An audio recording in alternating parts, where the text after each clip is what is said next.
Hi, I'm Crichton. I've been a photographer for nearly 20 years, and my team and I specialise in high-end portraiture of pets and the people who love them. One of the most common questions we hear often quietly, sometimes apologetically, is whether people have to be in the photos with their pet. And usually that question is wrapped up in nerves about being in front of the camera or worries about things feeling awkward or forced. So today, I want to talk about that properly. Whether you need to be in the photos at all, what it's actually like if you are, and why so many people end up glad they did even if they were unsure at first. Should I be in photos with my pet? No, you do not have to be in the photos with your pet. A pet portrait session is designed around you and your pet, not a fixed formula. Some people want images of just their pet, others want photographs together. Most people choose a mix of both. This is one of the most common questions we're asked, and it usually comes from people who feel a bit unsure about being in front of the camera themselves. So let's talk about it properly. What if I hate having my photo taken? You are not alone, and it does not stop this being a good experience.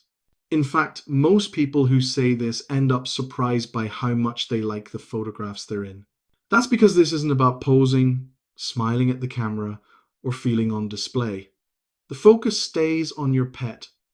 Your role is simply to be with them, looking at them, resting a hand on them, sharing space.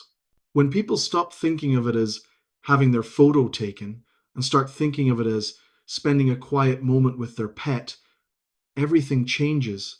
Will it feel awkward or staged? No, because nothing is forced. You are never pushed into being in photos if it doesn't feel right, and nothing happens until you're comfortable.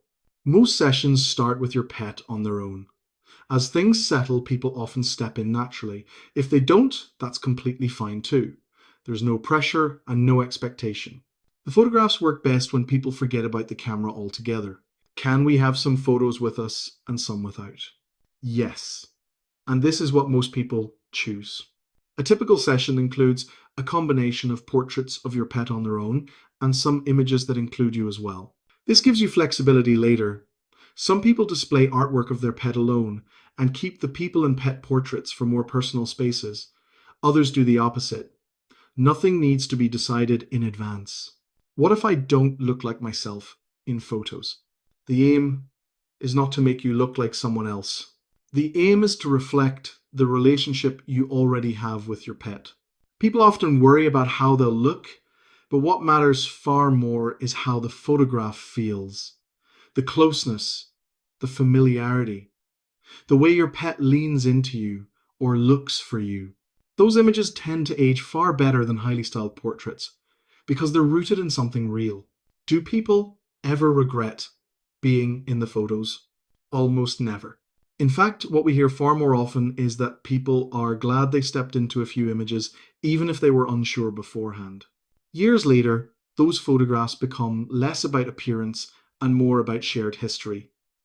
They show who your pet trusted, who they gravitated towards, and who their life revolved around. And if I truly don't want to be in them at all, that is completely okay. The pet portrait session is still deeply meaningful without you in the frame. Your pet's personality, expression, and presence stand perfectly well on their own. There is no right or wrong choice here, only what feels right for you. The most important thing to know, you do not need to decide any of this before the session. You are not locked into anything, and you are never pushed into a choice. The session is designed to give you options, not obligations. And for many people, simply knowing that is what allows them to relax and enjoy the experience fully. I hope this has helped answer a question you might have been turning over in your head and maybe taken a bit of pressure out of the idea of a portrait session. If you'd like to find out more about what we do or see how these sessions work in practice, you can check the link in the description. There you'll find examples of our work and more information about booking your own pet portrait session with us. And if you decide it's right for you, we'd love to welcome you into the studio sometime. Thanks for listening, and I'll speak to you again soon.